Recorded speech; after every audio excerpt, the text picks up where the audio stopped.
ലൈവില് കുറെ നേരമായിട്ട് പവർ ടീമിന്റെ കോമഡി നാടകമാണ് അരങ്ങേറിക്കൊണ്ടിരിക്കുന്നത്. രണ്ട് മെയിൻ സംഭവങ്ങളാണ്, അത് നമുക്ക് രണ്ടായിട്ട് തിരിച്ച് പറയാം.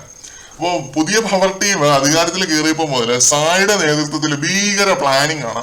സിബിനൊക്കെ പ്ലാൻ ചെയ്ത പോലെ ഒരു ഗെയിം ചേഞ്ചിങ് ലൂപ്പ് ഹോൾ അന്വേഷിച്ച് നടക്കുകയാണ് നമ്മുടെ അരിയണ്ണൻ.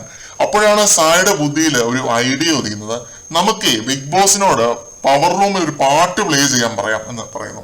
എല്ലാവരും അതൊരു നല്ല ഐഡിയ ആണെന്ന് പറയുന്നു, സായിയെ സപ്പോർട്ട് ചെയ്യുന്നു. മറ്റേ പവർ ദണ്ടൊക്കെ എടുത്ത് വെച്ചിട്ട് പറഞ്ഞു നോക്കുന്നു. ബിഗ് ബോസ് കേൾക്കുന്നില്ല, മൈൻഡ് ചെയ്യുന്നില്ല. ഓരോരുത്തരായിട്ട് പേഴ്സണലായിട്ട് ബിഗ് ബോസിനോട് റിക്വസ്റ്റ് ചെയ്ത് നോക്കുന്നു. ബിഗ് ബോസ് മിണ്ടായിരുന്ന എല്ലാരെയും അവമാനിച്ച് വിടുന്നുണ്ട്. ശല്യം സഹിക്ക വയ്യാതെ, ഇവരുടെ റിക്വസ്റ്റുകൾ ഇങ്ങനെ സഹിക്ക വയ്യാതെ ബിഗ് ബോസ് ഒരൊറ്റ റിപ്ലൈ അങ്ങ് കൊടുക്കുന്നു.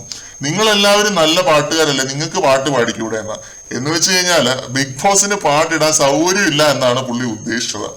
ഉടനെ അപ്പുറത്തിരുന്ന അഭിഷേക് പിന്നെ വേറെ പലരും പവർ ടീമിനെ കൂകി നാണം കെടുന്നുണ്ട്. അങ്ങനെ ആ പൂതി തീർന്നതായിട്ട് അറിയിച്ചു കൊള്ളുന്നു. അത് ജസ്റ്റ് അരിയണ്ണൻ തിങ്സ് വണ്ണ്. രണ്ടാമത്തെ കാര്യം, ജോലി ചെയ്യുന്ന സമയത്ത് സർ മാഡം എന്ന് വിളിക്കണമെന്ന്. ഇതൊരു മീറ്റിംഗ് വിളിച്ച് വലിയ അന്താരാഷ്ട്ര കാര്യമായിട്ട് പറയുകയാണ്. എല്ലാവരും സർ മാഡം എന്ന് പരസ്പരം അങ്ങോട്ടും ഇങ്ങോട്ടും അഭിസംബോധന ചെയ്യണമെന്ന്. കാരണം ഇത് വർക്ക് പ്ലേസ് ആണ് എന്ന്, ശമ്പളം കിട്ടുന്നുണ്ടായിരുന്നു.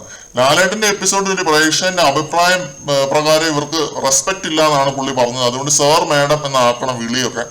എന്ത് പ്രഹസനമാണ് അരിയണ്ണ ഇതൊക്കെ. പവർ ടീമിൽ കയറിയതോടെ കിളി പോയോ? നരച്ചു പോയ ബുദ്ധി തിരിച്ചു പിടിക്കാൻ എന്തെങ്കിലും വഴിയുണ്ടോ? എന്റെ ദൈവമേ, ഈ പുള്ളി തന്നെയാണോ? ഈ പുള്ളിയുടെ വീഡിയോ ഒക്കെ ആണോ ഞാൻ കണ്ടുകൊണ്ടിരുന്നത്? എന്റെ ദൈവമേ, എനിക്കൊന്നും പറയാനില്ല അരിയണ്ണനെ കുറിച്ച്. അരിയണ്ണന്റെ പ്രഹസനം അതൊരു സൈഡിൽ അങ്ങനെ നിപ്പുണ്ട്. അപ്പം അതല്ലാതെ ശരണ്യ ഒരു മെയിൻ മണ്ടത്തരം പറയുന്നുണ്ട്. പുറം രാജ്യങ്ങളില് സർ മാഡം എന്നാണ് എല്ലാരും വിളിക്കുന്നത്. എവിടെ? ഞാൻ പോയിട്ടുള്ള പുറം രാജ്യങ്ങളിലൊന്നും ആൾക്കാരും അങ്ങനെ വിളിക്കാറില്ലല്ലോ. അപ്പൊ ചിന്തു എണീറ്റ് എന്ന് പറയുന്നു, പുറം രാജ്യങ്ങളിലെ പേരാണ് എല്ലാരും വിളിക്കുന്നത്, റെസ്പെക്റ്റോടെയാണ് പേര് വിളിക്കുന്നത് എന്ന്. പിന്നെ ഗബ്രി പറയുന്നുണ്ട്, ഇതൊരു ഹൈറാർക്കി ലെവലിൽ വർക്ക് ചെയ്യുന്ന ഒരു ഓഫീസ് അല്ല, ഇവിടെ എല്ലാവർക്കും ഒരു റാപ്പോ ഉണ്ട്, ഫാമിലി എലമെന്റ് ഉണ്ട്, ഇതൊരു വീട് പോലെയാണ്. അങ്ങനെ എല്ലാവരും അവരവരുടെ അഭിപ്രായങ്ങൾ ഇതിനെക്കുറിച്ച് പറയുന്നുണ്ട്. ആരും ഇതിനെ സപ്പോർട്ട് ചെയ്യുന്നില്ല. നമ്മുടെ അരിയണ്ണൻ ബേസിക്കലി ഈ ഒരു തീരുമാനമായിട്ട് ഒറ്റപ്പെട്ടു പോയി എന്ന് പറയുന്നതാണ് സത്യം. പവർ ടീമില് ശ്രീരേഖയും നന്ദനെ ഒന്നും വേണ്ടുന്നില്ല. ശരണ്യാണ് ന്യായീകരിച്ചുകൊണ്ടിരിക്കുന്നത് സായിനെ. സായി ഭയങ്കര ബുദ്ധിരാക്ഷസനാണെന്നാണ് ശരണ്യയുടെ വിചാരം.